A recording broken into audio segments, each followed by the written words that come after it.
last week, and will be our topic for the remainder of the semester, is the problem of thinking about light forces on atoms.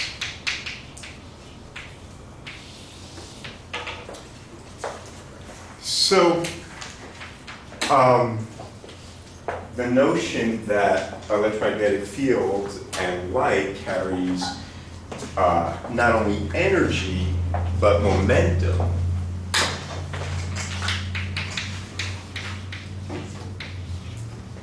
of course, goes back to Maxwell and the energy stress tensor.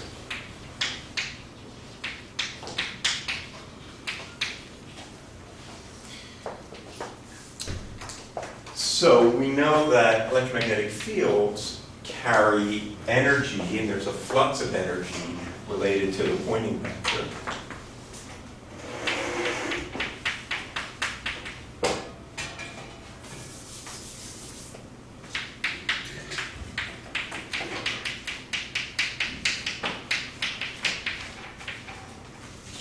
And there is a flux of momentum that is dependent on the flux of energy divided by the speed of light.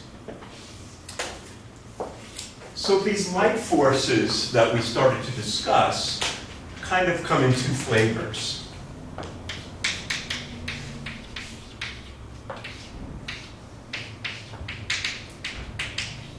There's a force that is dissipative and a force that is conservative.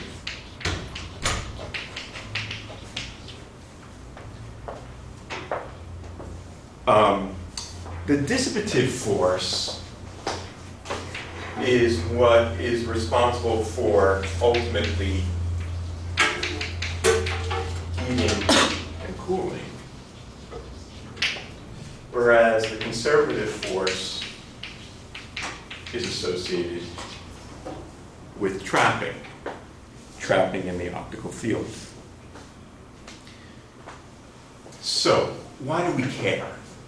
Why is this an important topic? And it's been an extremely important topic in modern atomic physics. I mean, the whole field of atomic physics has moved almost completely in this direction in thinking about atoms that can be cooled and trapped. Well, I mean, historically, the problem, the thought about cooling in particular, well, trapping, first of all. It's hard to trap an atom. An atom's flying around pretty fast, and at least a thermal atom, and especially a neutral atom. I mean, the first trapping experiments that were done with atoms were not done with neutral atoms, but they were done with ions. So trapping a charged particle is a lot easier to do, kind of. So it depends what parts are easy and parts are hard. But in principle, we can get started a lot easier with ions than with neutral atoms because, of course, ions are charged. And you can exert much stronger forces on charged particles than you can on neutral particles, just through electric fields. Once people started to trap ions, one of the things that was considered, well, when they're trapped, can we cool them? Why do we want to cool particles? Well, cooling is important if we want to do precision measurements.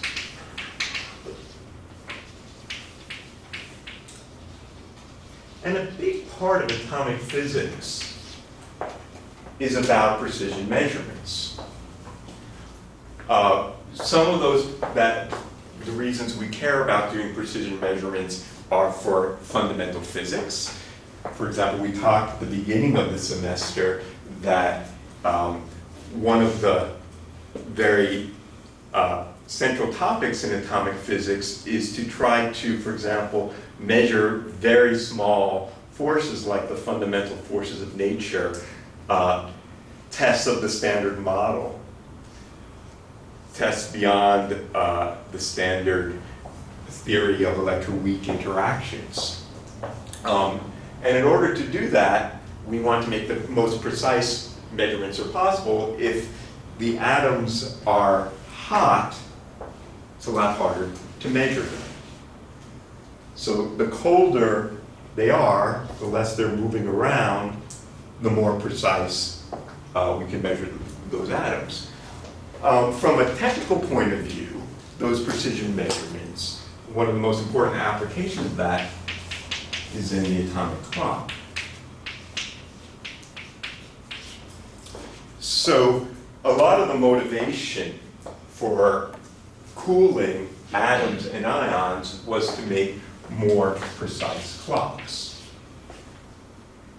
In the context of the cesium standard for the second, that neutral atom, what limits our precision with which we can measure the frequency difference in the hyperfine splitting, which is the definition of the second, what limits that is how long we can do the measurement.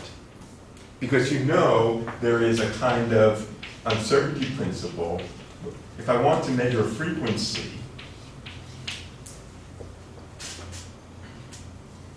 there is a limit to that uncertainty, which is related to the length of time with which we do the observation. So, and a very important motivating fact for trying to cool atoms was in order to, in the context of the neutrals, keep the atoms around long enough in a certain region of observation so that we can make a much more precise measurement of the frequency, and therefore, in that context, make a more precise measurement of the second. A similar kind of thing is true in ion traps. I mean, the ions are around, but they're still vibrating very fast if they're not cold. And that limits, if I'm going to use an ion as my precision, for my precision measurements, for doing my clocks, that too is a limitation. So the history of this is quite long, and I meant to bring with me, and I forgot, unfortunately, a list of some of the key dates. I can try to remember some of them. You know, I do know that the first, in 1975, there were kind of dual discussions about cooling with light forces. There was Ted Hench and Art Shallow talked about laser cooling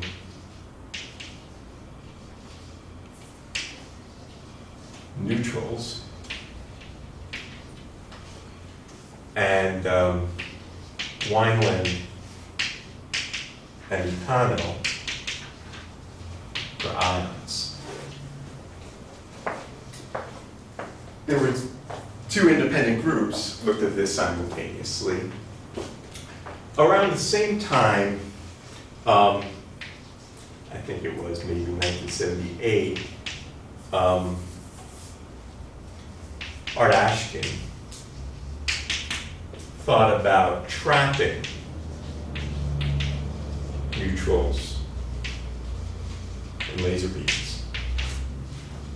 Actually, what he was looking at originally was trapping little glass balls, little small particles or polarizable particles, but ultimately thought about this in the context of atoms.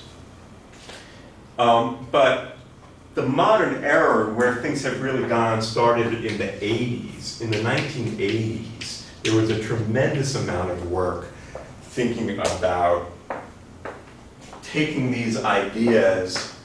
I mean, this was Wineland and others were early pioneers in laser cooling of the trapped ions. But the work on the new tools was much harder, happened a lot later. Well, not a lot later, but a few years later. And some of the key players here were Bill Phillips, our current Secretary of Energy, Steve Chu, and in the theory side, Claude Cohen.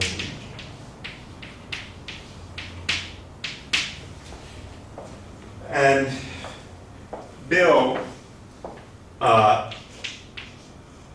was the first to slow an atomic beam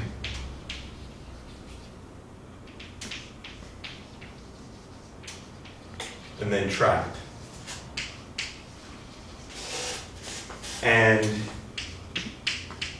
Chu at the time was at Bell Labs. You guys too young to know what Bell Labs is? Bell Labs, you know, it's a sad story about Bell Labs on the great industrial labs and transistor everything. I mean, Steve Chu was there working on, I think Ashton was there at the time. I actually don't remember. It's before my time. But anyway, working on cooling and trapping atoms, and developed what was the first, what we call optical molasses that we'll talk about. How do you spell molasses? Are there 2 L's in molasses?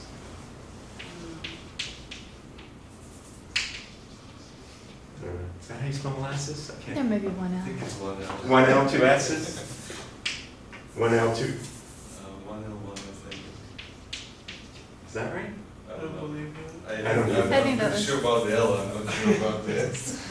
We'll just leave it as such and don't remember. It's terrible. Someone must know. Anyway, so molasses was a kind of, a notion of a kind of sticky, this is optical molasses, sticky optical field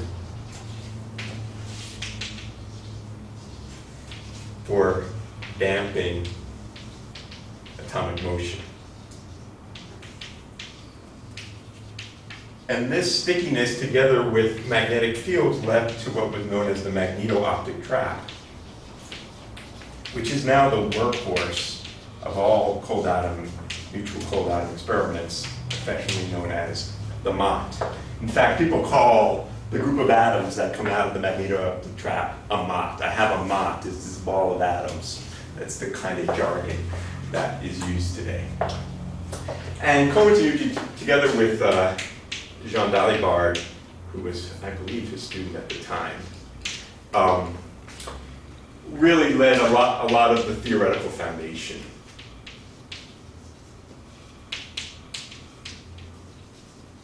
And together, these folks won the Nobel Prize in 1997 for the development of laser cooling and trapping.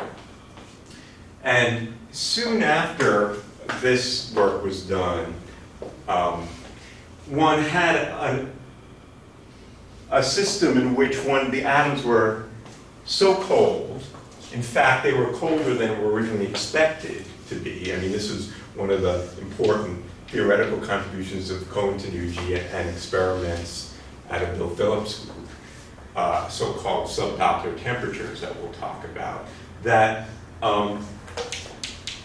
laser-cooled atoms became a starting point for evaporation to Bose-Einstein condensation.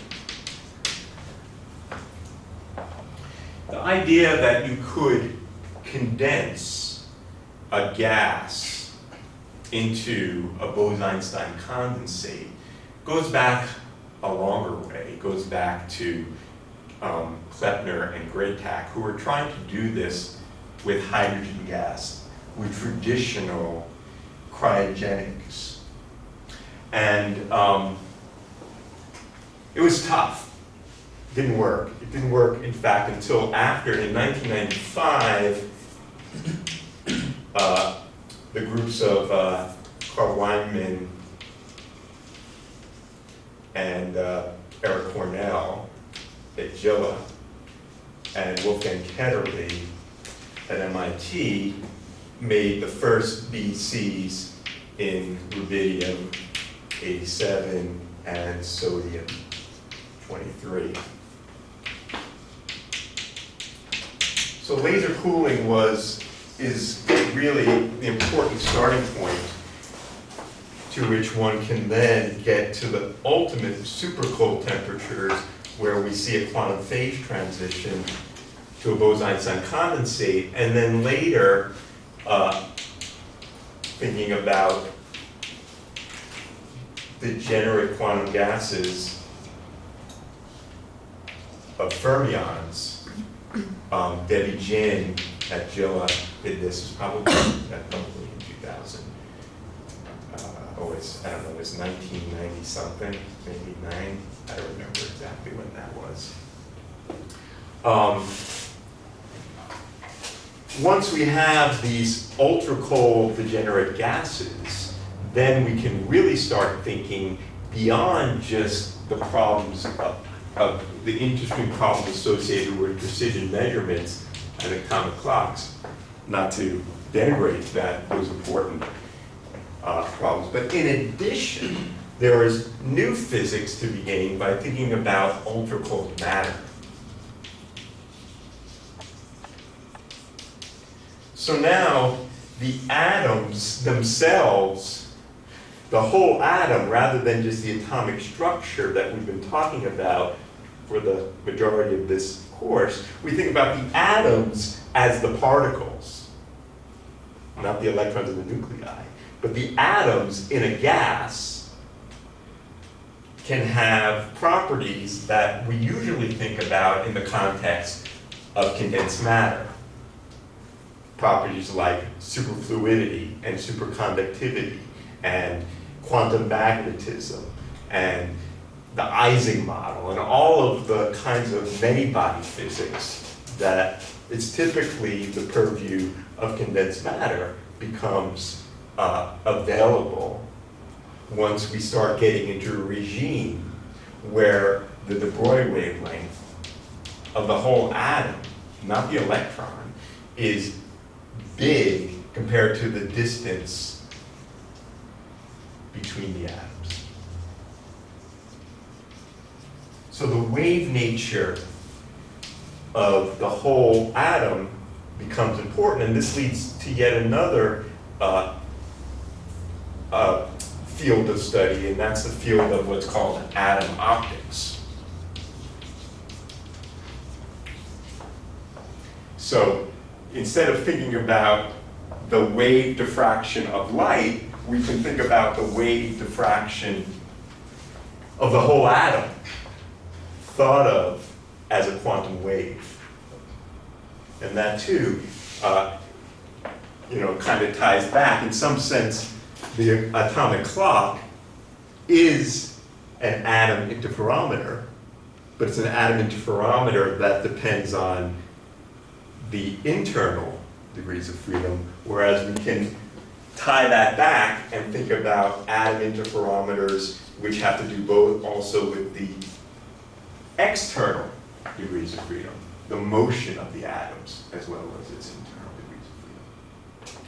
So this is a very rich field, a field that is really taken off in the last 20 years, and it's still accelerating, and the merging between atomic physics and condensed matter physics is becoming more and more prevalent as we have access to thinking about ultra-cold matter and the interactions between atoms that can be controlled in a manner that's just not accessible in traditional condensed matter physics.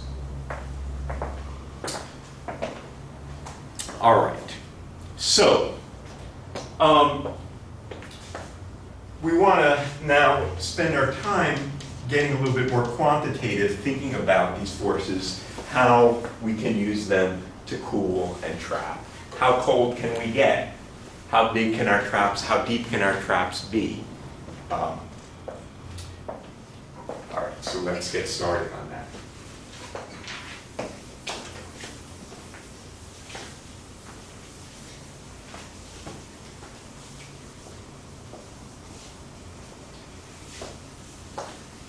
So,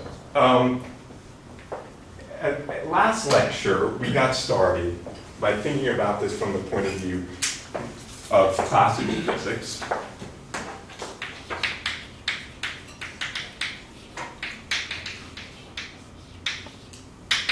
And if we thought about this as the force, classical force on bound charges, what we found last time is that if we had an electromagnetic wave with an electric field, it's a function of position and time. I'm sure, I think I heard my phone go off there, shut that off. There we go. It's the real part of some amplitude, which might be spatially dependent, but it modulates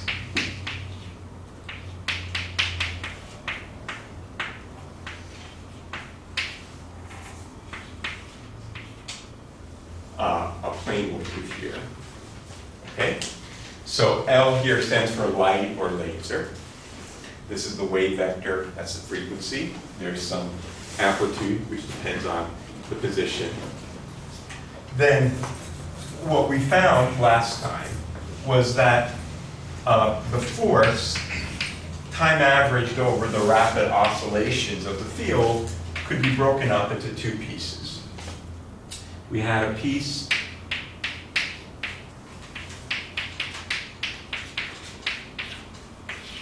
that was the time average of that term. And then we had a piece that looked like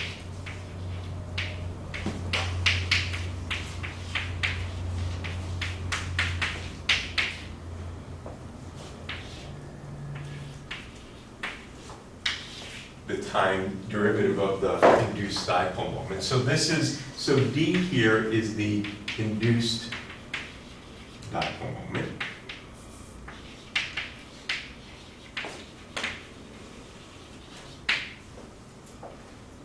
And we discussed these two terms had two different physical understandings. In particular, this induced dipole moment, we said this induced dipole moment as a function of time classically was given by the real part of the atomic polarizability times the electric field at the position of the atom.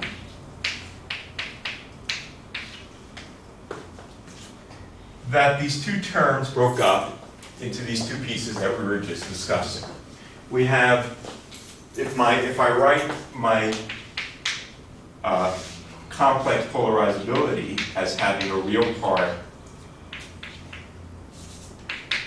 and an imaginary part, then we had one force that we called the dissipative force. Well, let's start with this one. We have what we call the reactive force.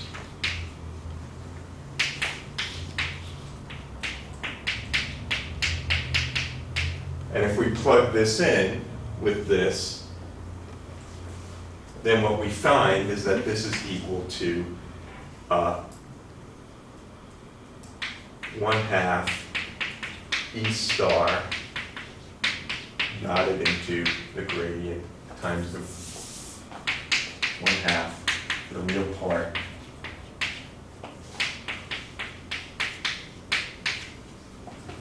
Okay. charging. It's called reactive because it depends on the real part of the polarizability. And we saw that this is a conservative force that is related to the gradient of a potential, which we call the light shift potential. And that light shift potential in this classical model is equal to something we've studied many times now. It's the energy associated with a polarizable particle in the field, which has some electric field strength, electric field E of R. So this is the energy induced in a polarizable particle.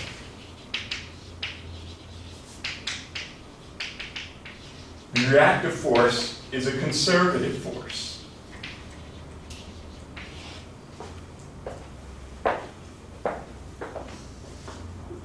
Okay. In contrast,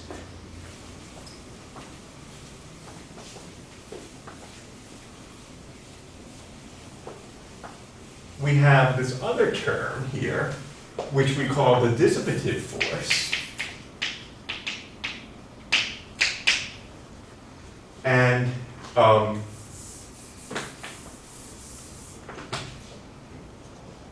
if we say that the induced dipole moment here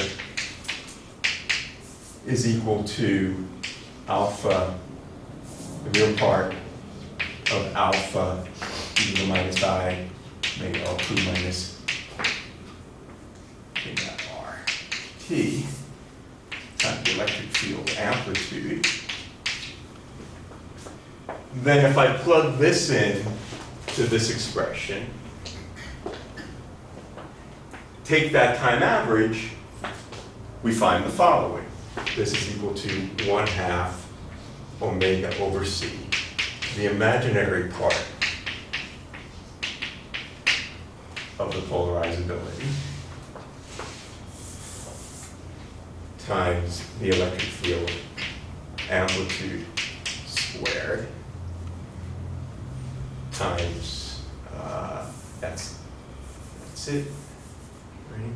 E squared, times the E sub r here is the direction of the wave vector.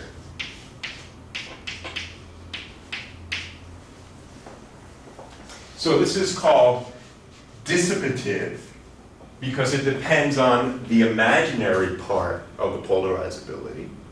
And that imaginary part, you'll remember, is related to how much power is absorbed by the dipole from the light.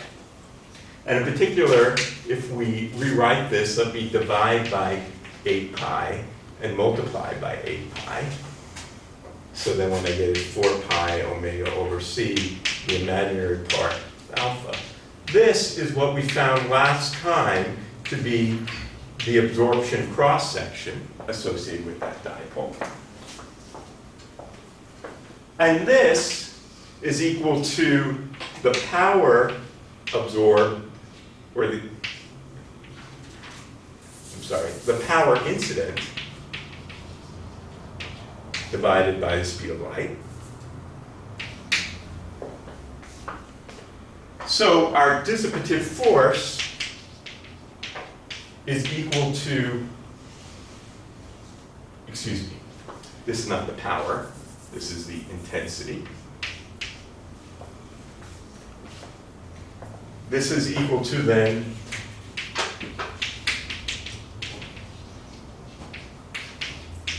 the absorbed power over the speed of light, and the direction of the force is the direction of the wave vector. This is what we call radiation pressure.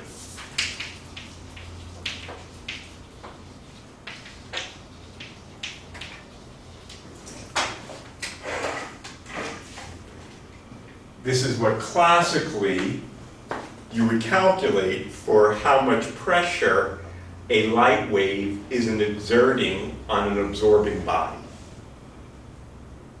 This is the pressure. This is the effective area presented. It's the cross-section. The pressure times the area is the force. And that's what we call radiation pressure.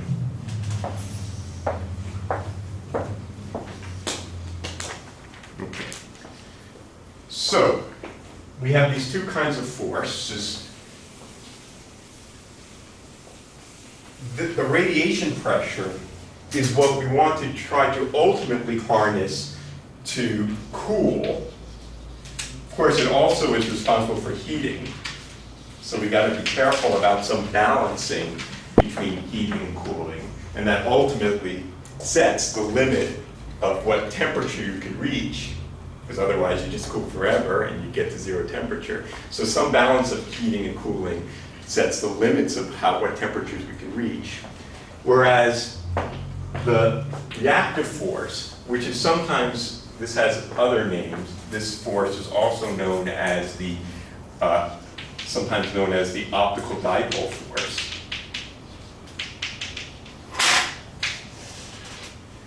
Is conservative. It's not going to give me cooling, but it can trap. It can trap if this produces a potential well, because if my polarizability is positive, then when the intensity is big, if the intensity varies as a function of position, well then I can create a negative potential. Let's say I could create a potential well and use that to trap particles.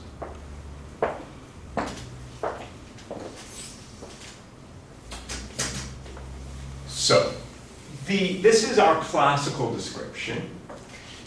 In order to really get at the heart of the matter and understand the limits of cooling and trapping of atoms, we need to think about the quantum description of this. But we can get a lot of mileage out of understanding the physics of this by understanding the classical picture. So I really urge you to keep this in your head. The basic physics is here. The quantum mechanics will give us additional details that are important, but this classical picture is the foundation of what's going on. All right, so now let's turn our attention to thinking about a quantum description of this.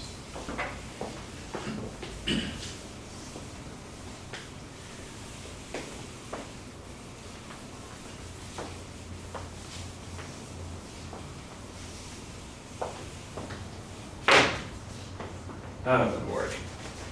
Excuse me. All right. At least I don't have the famous little Hitler mustache, which I tend to get during class. Don't go like this. All right. So, light forces on atoms. We're talking about a quantum description.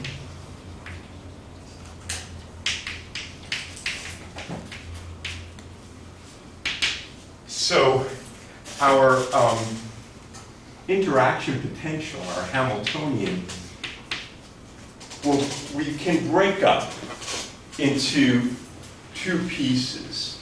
There is a piece that I'll say is the interaction with the laser, and a piece that will be the interaction with the vacuum.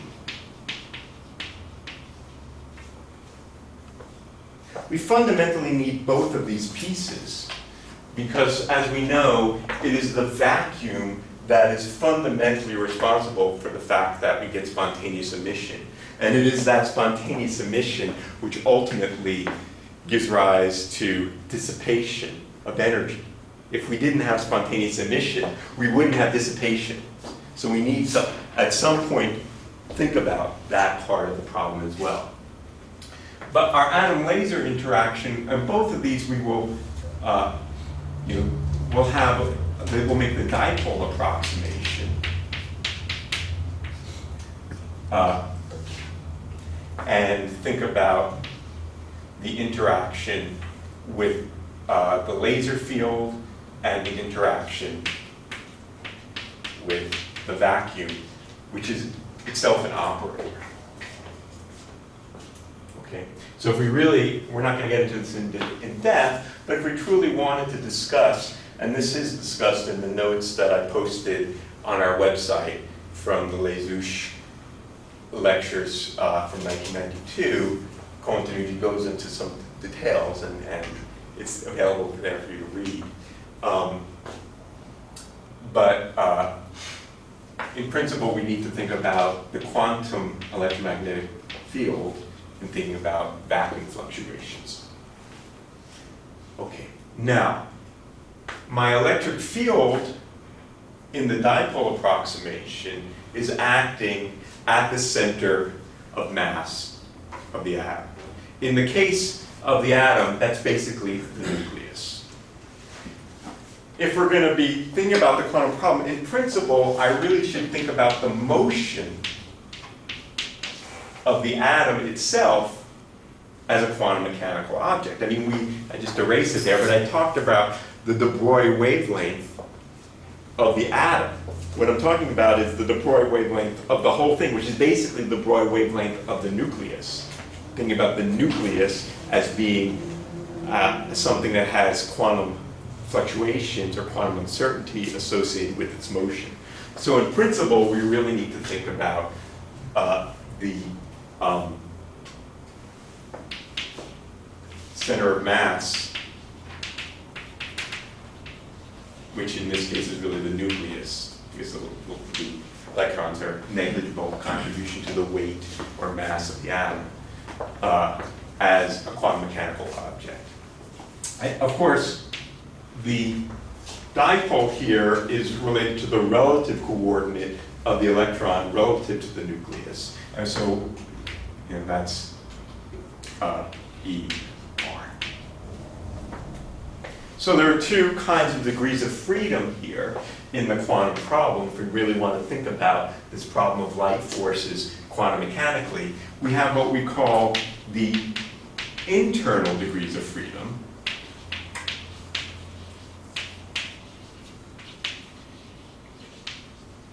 which have to do with the motion of the electron relative to the nucleus, and what is sometimes referred to as the external degrees of freedom.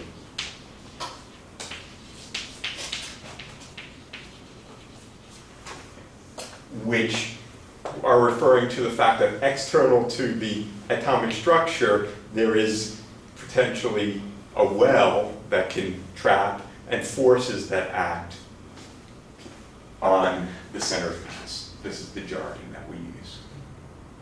So let's look at this in the case where my laser field is itself of the form that we just described. It's a plane wave modulated in some way, like a laser beam. So my electric field, let's look at the atom laser interaction now in more detail.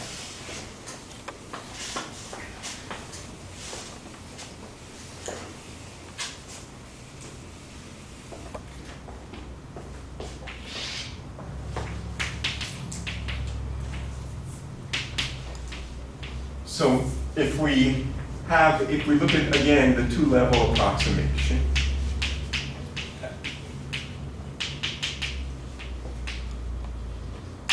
we're going to need to return to that soon. Think about that a lot more carefully. But remember, our two-level approximation was under the assumption that our light is tuned very close to resonance and only excites from, say, some ground state up to some excited state, and all of the decay is back to that ground state. Okay. Then my dipole operator can be written in this basis, and we've done that before. This then is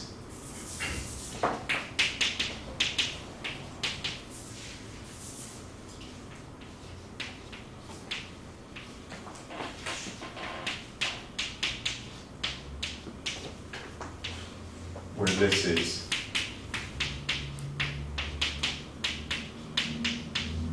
our pseudo-spin, that's our dipole operator. That is the operator that's related to the internal degrees of freedom, right? Couples the orbitals.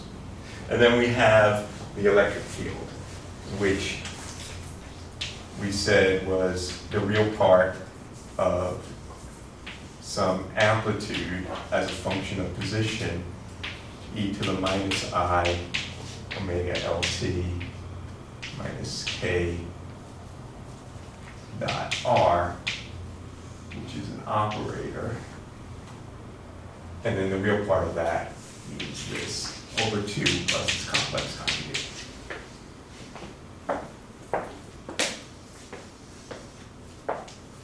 So, what do we have there? In the rotating wave approximation,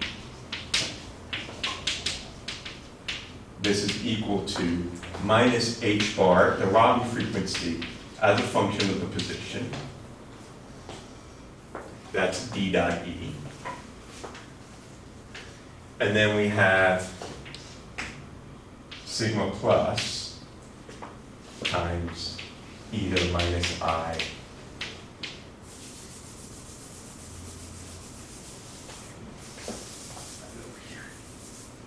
sigma plus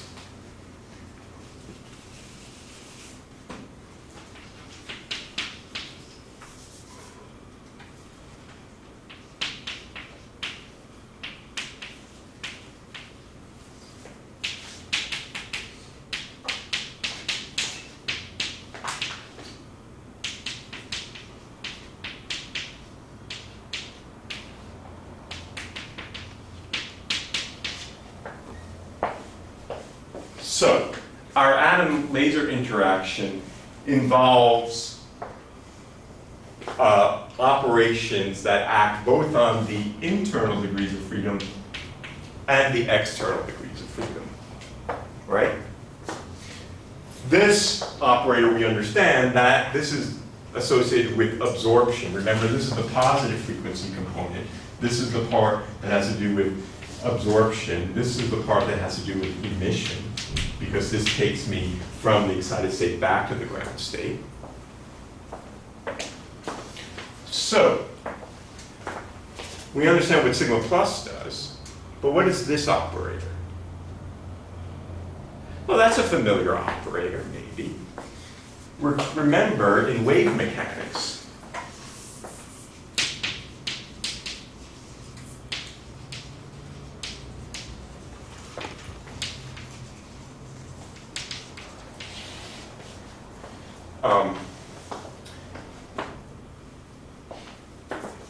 the momentum operator is the generator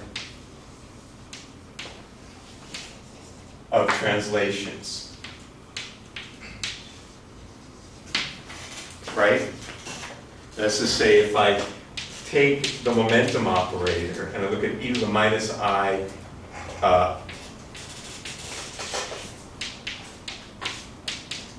on a position eigenket, I get the displaced ket. You remember that? And the position is the generator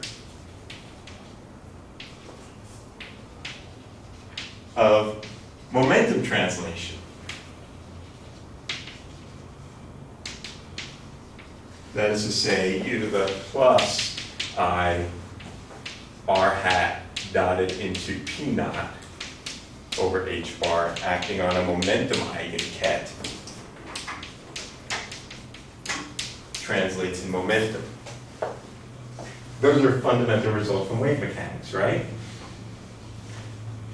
So, what is this?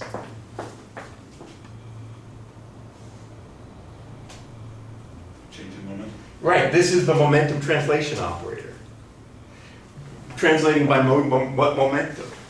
So this is a momentum translation operator, which translates me r dot h bar k over h bar hat. So when I am absorbing, going from the ground state to the excited state, I am translating in momentum by an amount h bar k.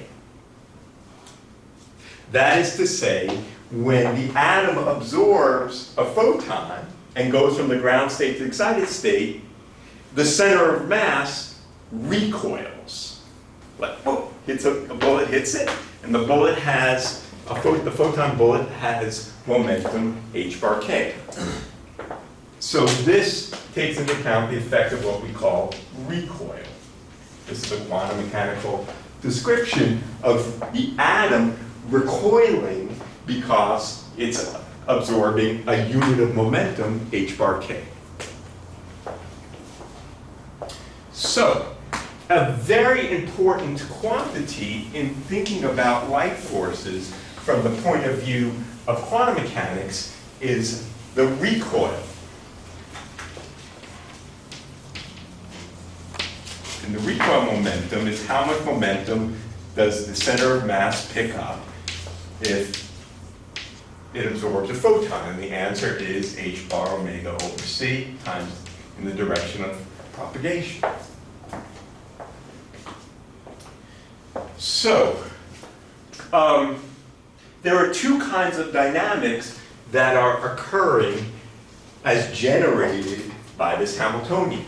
One kind of dynamics is the dynamics that drives the internal degrees of freedom through the Rabi frequency and also through spontaneous emission. And it's the internal degrees of freedom that we've been studying in the last number of weeks. We've been looking at how the electrons get excited, de-excite, we induce a dipole moment, and we can relax the steady state and all of that. But in the process of that, in addition, the atoms are absorbing and emitting momentum and causing their center of mass to change according to momentum conservation. Now,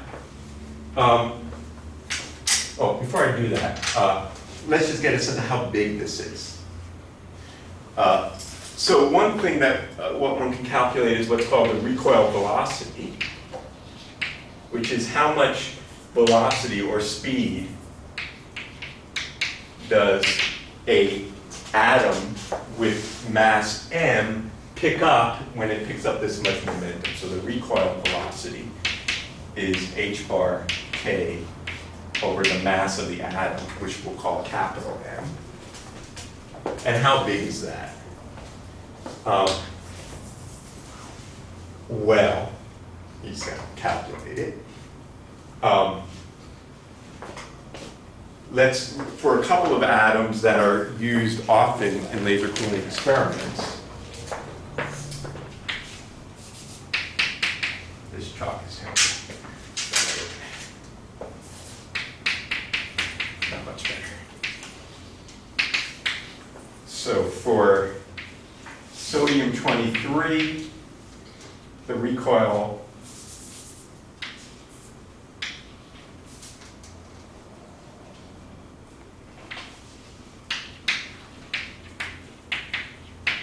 is 2.9 centimeters per second. In rubidium-87, the recoil velocity is about 3.5 millimeters per second, and in cesium-133, the recoil velocity is about 2.9 millimeters per second. What speed is this exactly? So, but the speed represents is if the atom is at rest and absorbs one photon of momentum, how fast would it go? Okay, it's one photon. That's probably for a certain transition? Well, it depends on K. Yeah. Okay? So K, of course, is 2 pi over lambda. So in each of these, we need to know what the wavelength that we're talking about. Well, I guess I should step back for a moment and say something else.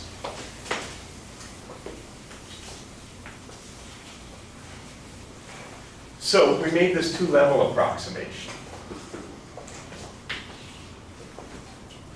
When is that a good, is there an example where that's a good approximation? Well, the answer is yes. It can be a pretty darn good approximation when we have requires what's called a cycling transition. So, notice all of these atoms that I just wrote down are alkali metal.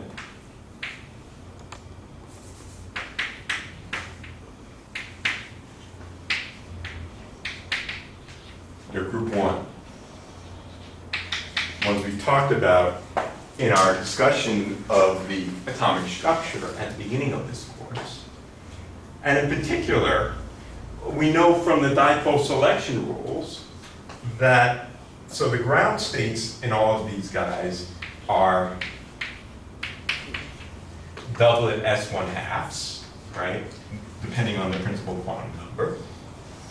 Principal quantum number 3 for sodium, 5 for rubidium, 6 for cesium. In addition, we have nuclear spin. So let's look at sodium. So sodium has a nuclear spin of 3/2. So in addition to the electron fine structure, we also have hyperfine structure. And that hyperfine structure is determined by F. So what are the possible F's associated with this ground state? 1 and 2. 1 and 2, right? Because we can have I plus J, which is 4/2 or 2, or I minus J, which is 1.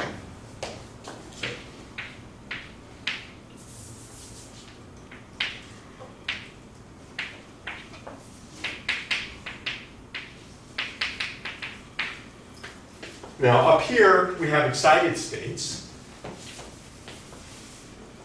We have, of course, we have the excited P state, which is the first excited state. And you know that we can have the J's, either 3/2 or 1/2.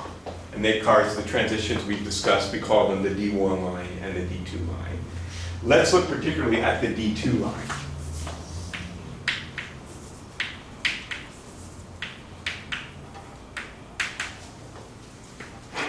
So now what are the possible values of F here?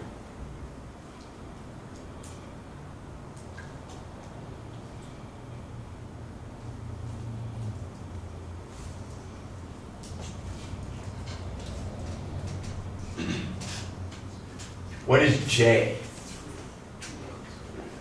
J is 3/2, I is 3/2. So F can be 3, 2, 1, or 0.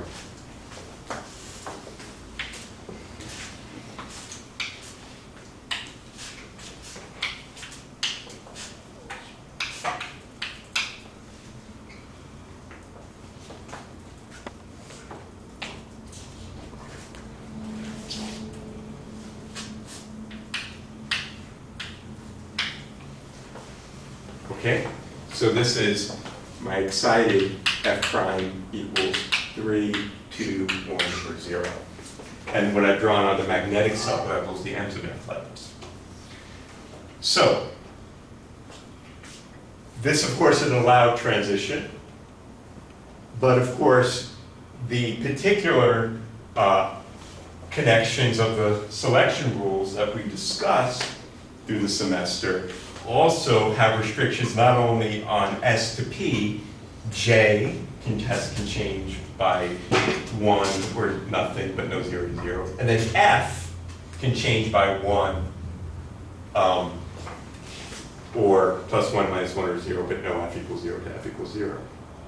So suppose that somehow the atoms were prepared, and we'll discuss that at some point soon, were prepared all in this state, and I put on sigma plus light.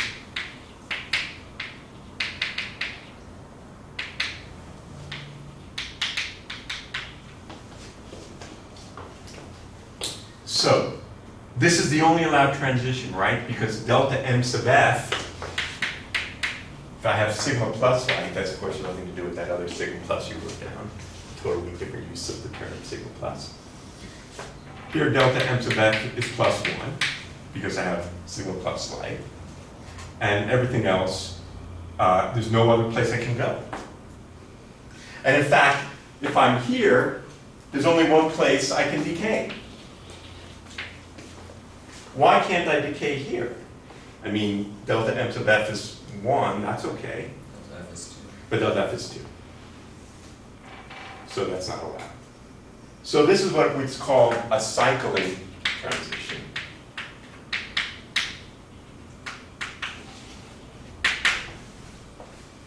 Because the atom cycles. It absorbs emits, absorbs emits, absorbs emits, absorbs emits. There's no place else it can go. If I have exactly this polarization, of course, if I have a little bit of other polarization, well, you know, I can go from here to here, and then I'd be stuck there, and then I better pump it out if I want to get it. So that's a different story.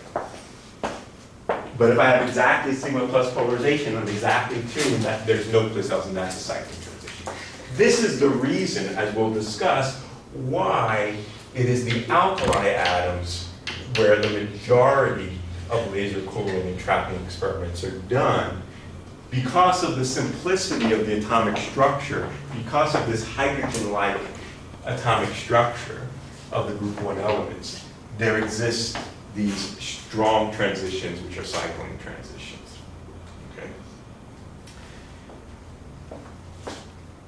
So, the wavelengths associated with these transitions, also the mass, which is given by here, the number of atomic mass units, and then the wave number depends on the wavelength.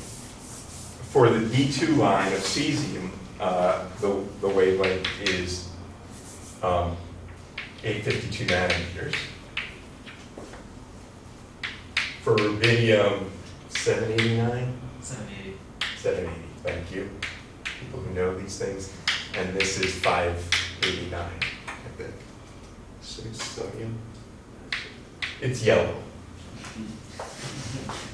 It's a dye laser, it's terrible. God, it's embarrassing I don't remember that, but whatever. Okay. So you plug in those wavelengths and these masses, these are the speeds. So, we have recoil. And the recoil momentum then determines an energy scale through the recoil velocity through which the center of mass changes. So there's 2 time scales associated with the dynamics, 2 important time scales associated with the dynamics that are driven by this atom laser Hamiltonian. What we have done to date is we've kept the atom fixed in space. We said the atom is somewhere, and then we were driving it, and we were asking it Rabi flopping, and we had damped Rabi flopping, and we had steady state. But we know that in the process of doing that, the atom will move. So, do we have to take into account the complicated dynamics, the quantum dynamics, that couples the internal and external degrees of freedom? Right? I mean, there's a kind of entanglement, maybe, between internal and external degrees of freedom. That sounds like a giant mess. Sounds hard, maybe fun, but depends what your definition of fun is. So, on the other hand, if these time scales are very different, if there's a separation of time scale associated with the time scale to which the internal degrees of freedom come to steady state versus the time scale over which the atom is forced to move due to recoil, well then we can basically treat this kind of adiabatically. At every position, there's some interaction, then the atom moves. But I don't have to think about the quantum dynamics that are, in some sense, coupling the quantum motion of the center of mass with the quantum motion internal to the atom. So, an important simplifying assumption is the separation of timescales associated with internal and external degrees of freedom.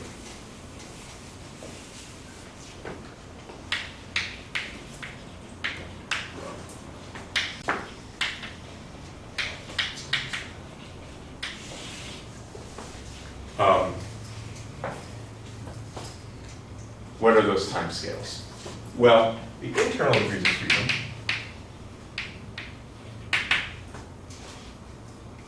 steady state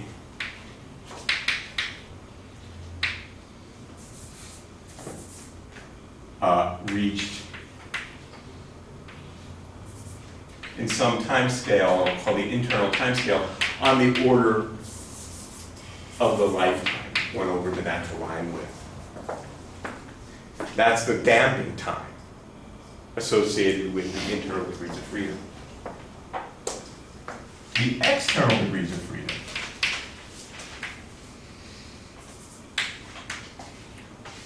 well, the external time scale here is associated with a different energy scale. And that energy scale is what we call the recoil energy.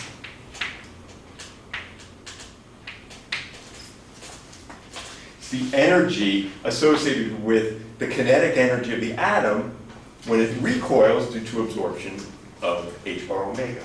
So the ratio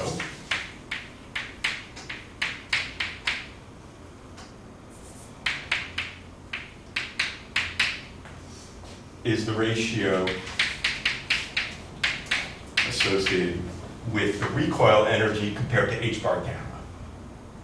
And we want this time to be much, much, much longer.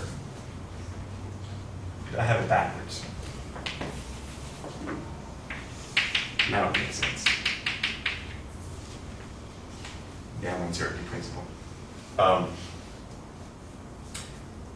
We want this time scale to be much, much longer than this time scale in order for us to separate out the dynamics.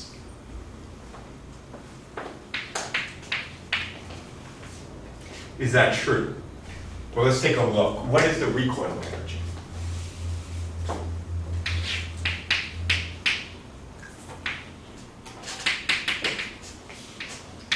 Well, the recoil energy is defined as this energy scale that we just described associated with atoms moving with that much momentum. That's the definition of the recoil energy. And K here is the laser wavelength, or wave number, excuse me.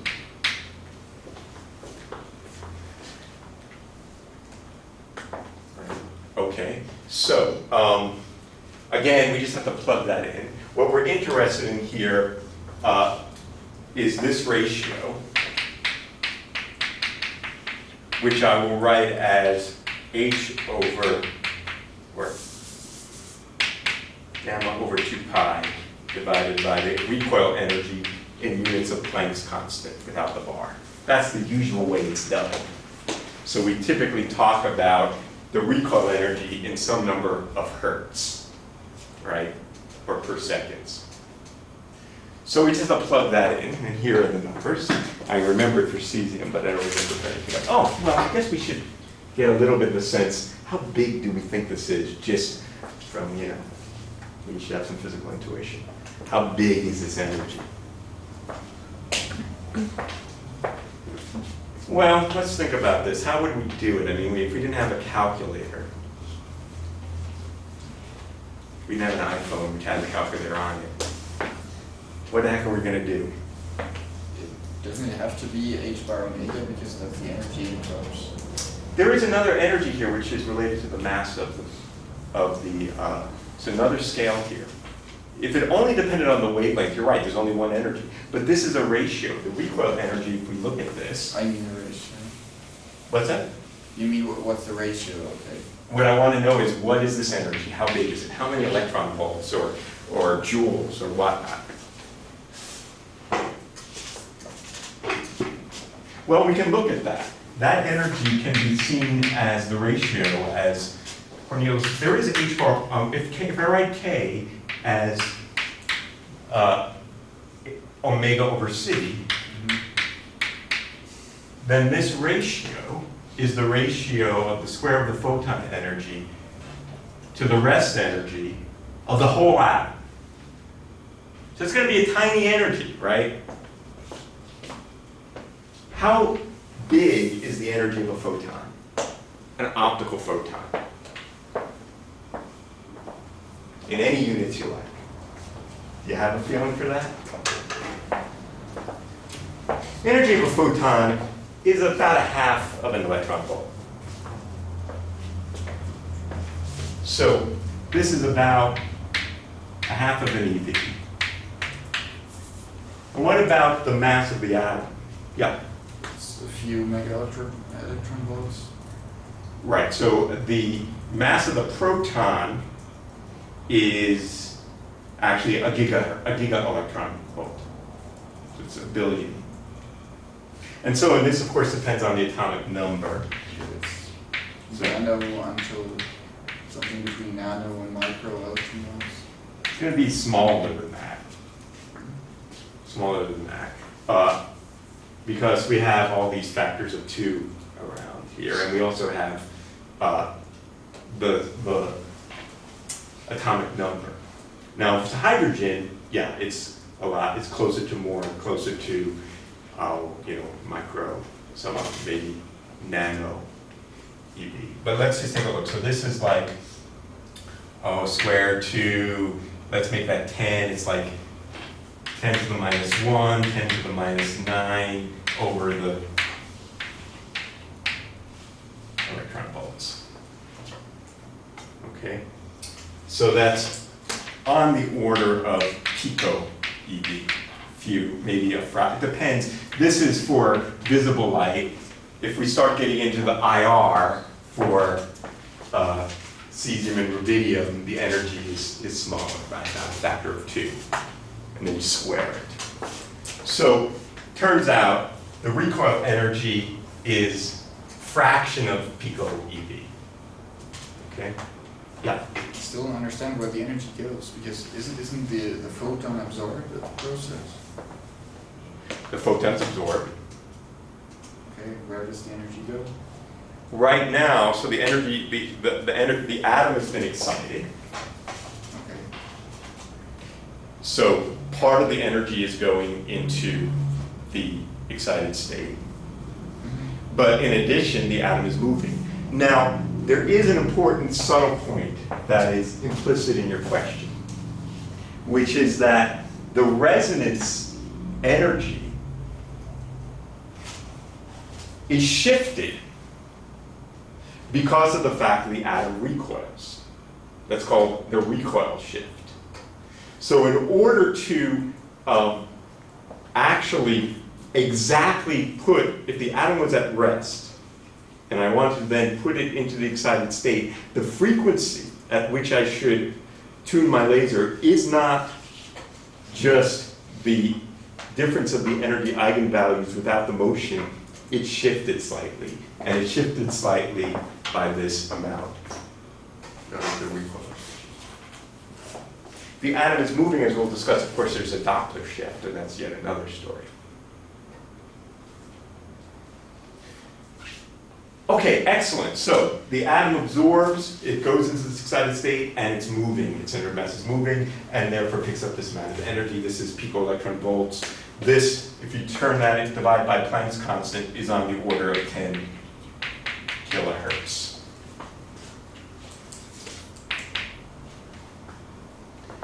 So, we need to expand out this poorly organized chart.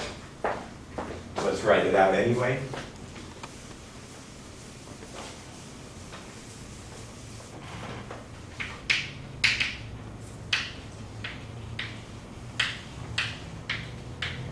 So in sodium, first of all, the natural line width is on the order of 10 megahertz. In rubidium 87, it's on the order of 6 megahertz.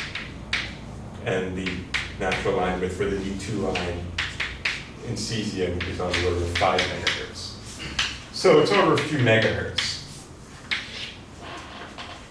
Whereas the recoil energy in units of Planck's constant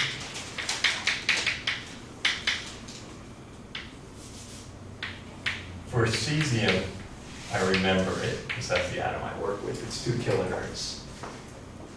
And then I don't know the others.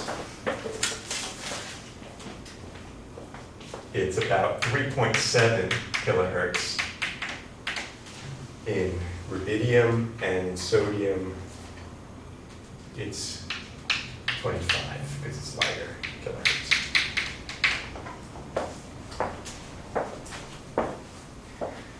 So, one of the things that we learned from this discussion so far is that for these atoms with this kind of wavelengths that are, 500 to 800 nanometers, the recoil energy is much, much smaller than h bar times gamma, which means that the time scale associated with the center of mass motion of the atom is much longer than the time scale associated with the driven internal dynamics of the atom.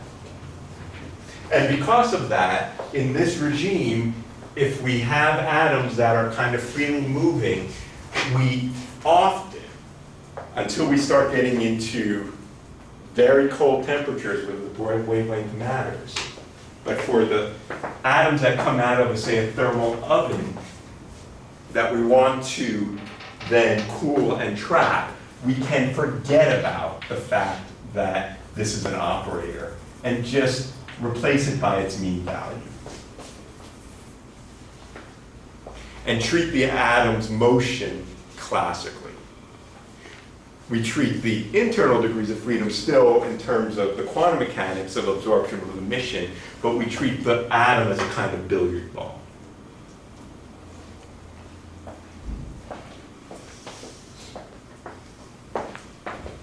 So, with that said, then we can calculate the force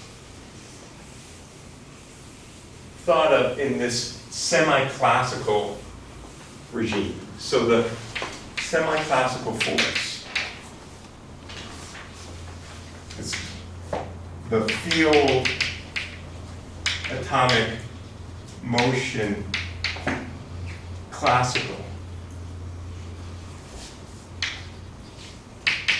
The internal degrees of freedom quantum.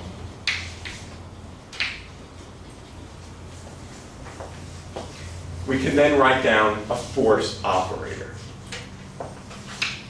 The atom laser force operator, the operator acting on the atom, is then equal to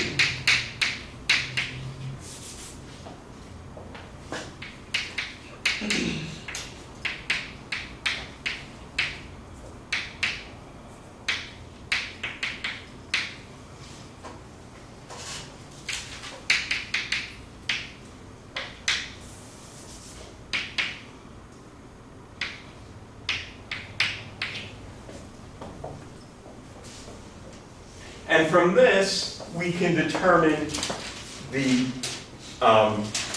expectation value of this operator,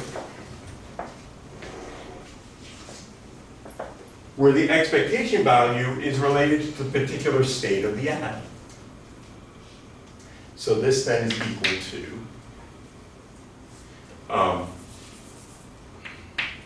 there should have been an over 2 here. Because of this over 2, I lost it.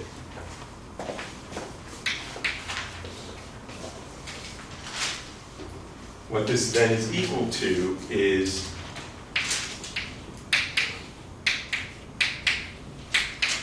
times twice the real part of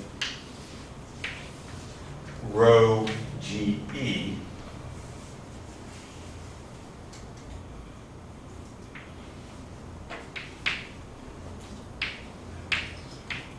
in the rotating frame.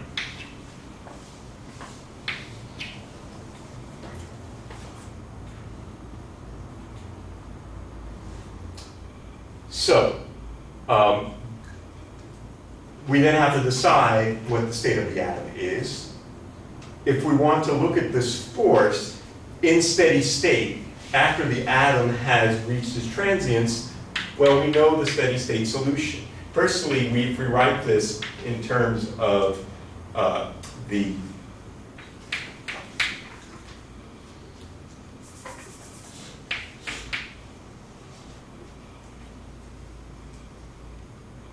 oh, you know what? I made a big mistake here. This is not the force. This is the potential.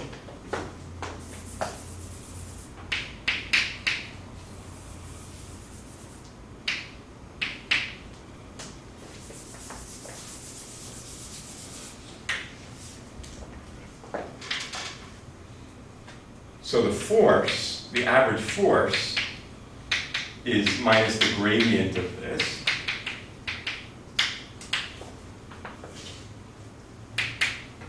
And if I write this then is equal to h bar over 2, the gradient of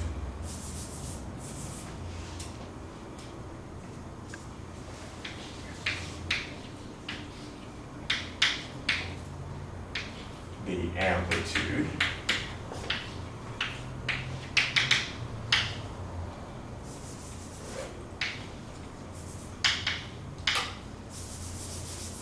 plus k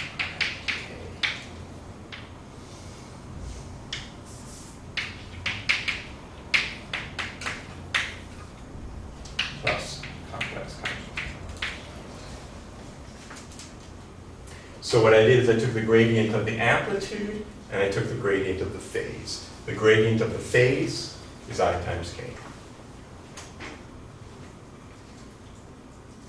And then we have to write this plus its complex conjugate, which came from this term, which then gives us the real part of this complex number. We'll pick this up again next time, but let me just conclude by saying we'll see the following results. There is a term here that has to do with the gradient of the amplitude, which will depend on the real part of rho G, which is the real part of the atomic polarizability. And there will be a term that that's in the direction of the wave vector that will depend on the imaginary part of rho G, or the imaginary part of the polarizability. And these are exactly what we saw classically related to the gradient of the amplitude or the gradient of the intensity, and the term that has to do with the absorbed power. And those two forces are what we saw classically, what we call the reactive force, or the optical dipole force, and a term that is radiation pressure. And we'll return to those, look at them in more detail next time. All right? Good enough then. We'll see you